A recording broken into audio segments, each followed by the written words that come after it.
روزی سنگ تراشی که از کار خود ناراضی بود و احساس حقارت میکرد از نزدیکی خانه بازرگانی رد میشد. در باز بود.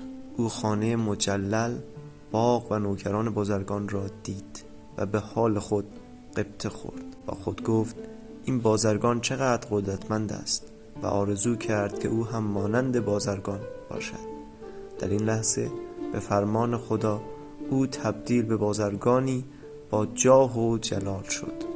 تا مدتها فکر میکرد که او از همه قدرتمندتر است، تا اینکه یک روز حاکم شهر از آنجا عبور کرد.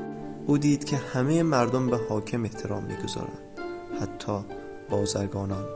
مرد با خودش فکر کرد کاش من هم یک حاکم بودم، آن وقت از همه قوی تر می شدم. در همان لحظه او تبدیل به حاکم مقتدر شهر شد.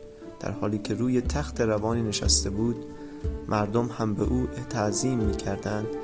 احساس کرد که نور خورشید او را می آزارد و با خودش فکر کرد که خورشید چقدر قدرتمند است. او آرزو کرد که خورشید باشد و تبدیل به خورشید شد و با تمام نیرو سعی کرد که به زمین بتابد و آن را گرم کند.